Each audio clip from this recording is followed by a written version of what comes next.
बिस्मिल्लाहिर्रहमानिर्रहीम। अस्सलामुअलैकुम वरहमतुल्लाहि वबरकातुहू।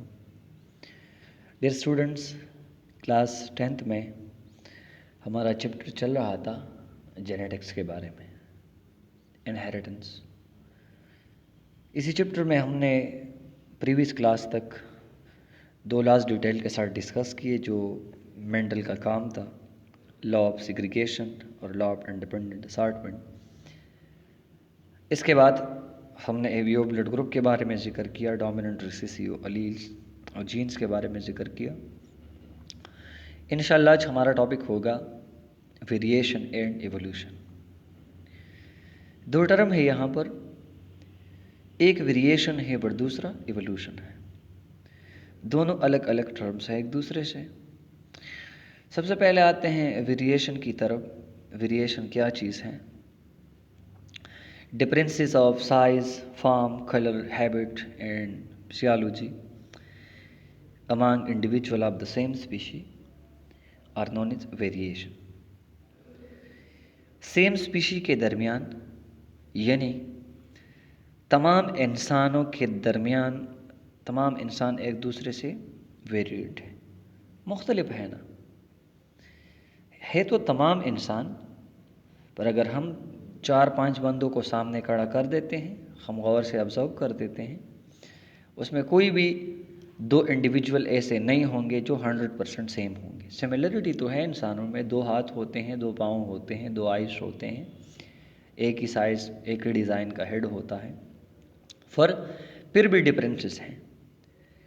तो ये differences of size, form, colour, habit and physiology जो सेम स्पीशी के दरमियान होती है, actually these are called variations. ये वेरिएशंस हैं। और आपको ये बात जहन में याद रखना चाहिए, ये वेरिएशन जो होते हैं ये नेचुरल सिलेक्शन के लिए ज़रूरी होते हैं। नेचुरल सिलेक्शन का मतलब ये है कि अगर एनवायरनमेंट में चेंजेस आते हैं तो उसी के साथ साथ एनवायरनमेंट में जो मौजूद एनिमल्स हैं या प्लांट हैं उसमें भी चेंजेस आएंगे।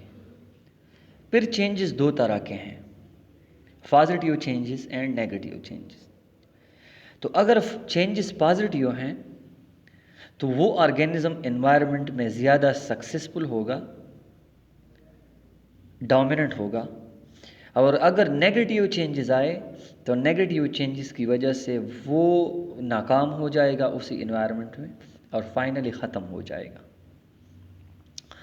तो वेरिएशंस ज़रूरी होते हैं एनवायरमेंटल चेंजेस के लिए। जब वेरिएशंस उसकी वजह से आते हैं, इसकी वजह से ऑर्गेनिज्म का नेचुरल सिलेक्शन हो जाता है। इस पर डिटेल बात करेंगे। कमिंग थ्योरी आ रही है, थ्योरी ऑफ नेचुरल सिलेक्शन, तो इसी में फिर और डिस्कस करेंगे। सोर्सेस क्या है हमारे पास, ये वेरिएशन क्यों आते हैं, वजह क्या है। मिसाल के तौर पर हमारे दो पेरेंट्स होते हैं, माँ बाप, पर जब बच्चे पैदा होते हैं वो 100% सेम अपने वालिदैन की तरह नहीं होते। वजह क्या है?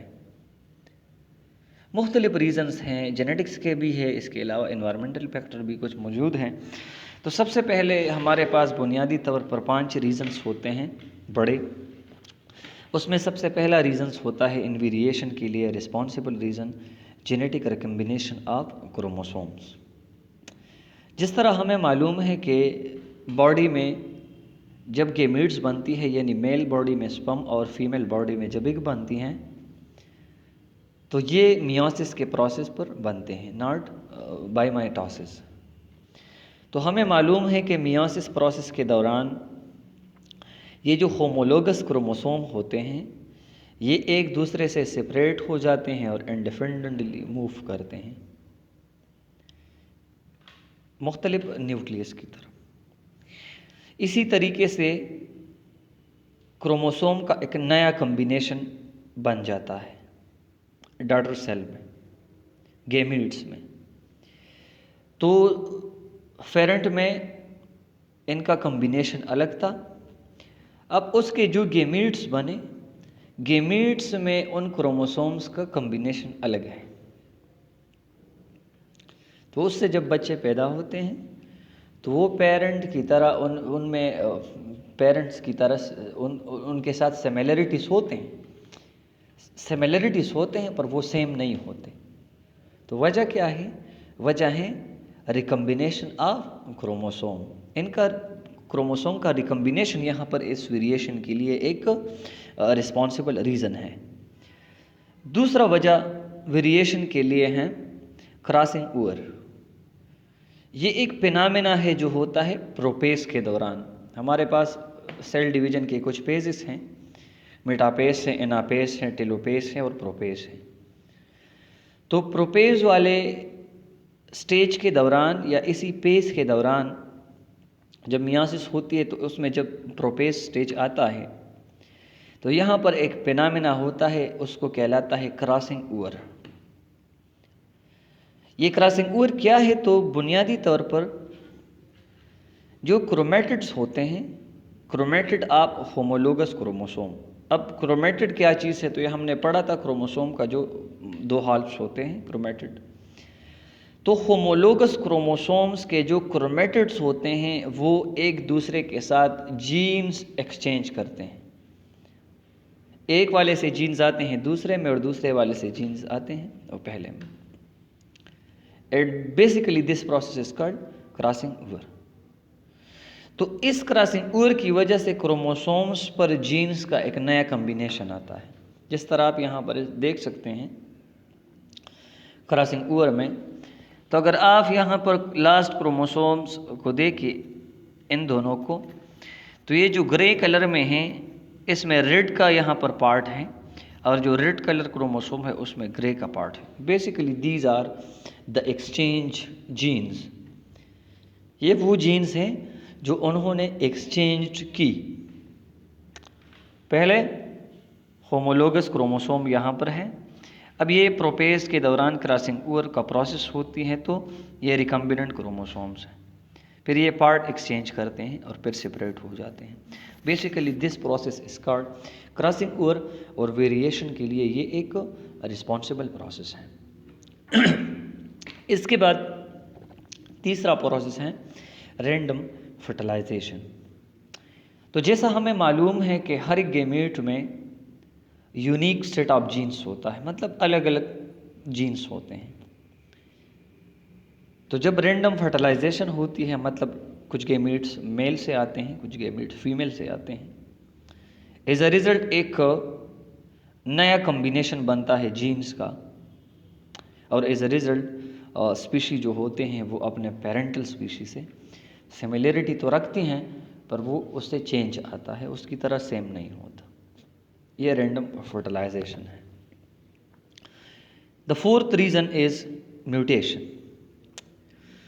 म्यूटेशन क्या चीज़ है? तो म्यूटेशन को हम सिंपली डिफाइन करते हैं कि जब चेंज आता है डीएनए के सीक्वेंसेस में, the sudden change in the DNA sequences is called mutation. ये म्यूटेशन मुख्तलिफ चीज़ों की वजह से हो सकती है, अल्ट्रावायलेट रेस की वजह से, एक्स रेस की वजह से, एनवायरमेंटल कंडीशंस की वजह से, जो भी प्रोसेस है। पर जब डीएनए के सीक्वेंस या जो न्यूक्लियोटाइड सीक्वेंस होते हैं यानी एडेनिन, ग्वानिन, साइटोसिन और थायमिन, उसी में चेंजेस आते हैं तो ये कहलाता है म्यूटेशन और इसी की वजह से फिर वेरिएशन आता है। The original allele is termed as wild type and the new allele is the mutant allele. If there were no mutation, there will be no variation. जब म्यूटेशन नहीं होगा तो वेरिएशन कैसे आएगा? मतलब ये जब डीएनए के सीक्वेंस चेंज हो जाता है तो मुख्तलिफ किस्म के प्रोटीन प्रोड्यूस होंगे और उस मुख्तलिफ किस्म के प्रोटीन की वजह से मुख्तलिफ किस्म के फिजिकल चेंजेस आएंगे, तो definitely this is called variation. तो जब डीएनए में चेंज नहीं होगा तो वही पुराने प्रोटीन बनेंगे और वही पुराने प्रोटीन मतलब वो सेम होंगे। तो मीन दैट के वेरिएशन के लिए ज़रूरी है mutation. The last reason is environmental condition.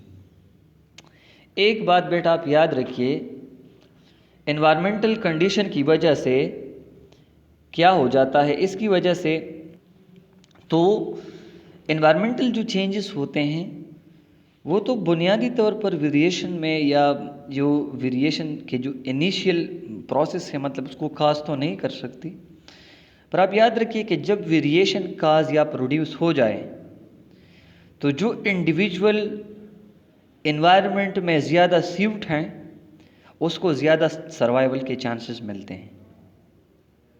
Accumulation of such a variation generation after generation result in the production of new species।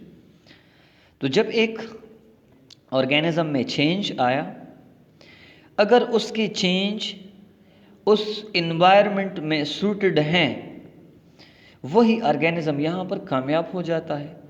तो आफ्टर मैनी जनरेशन ये ऑर्गेनिज्म एक नए स्पीशी में तब्दील हो जाता है।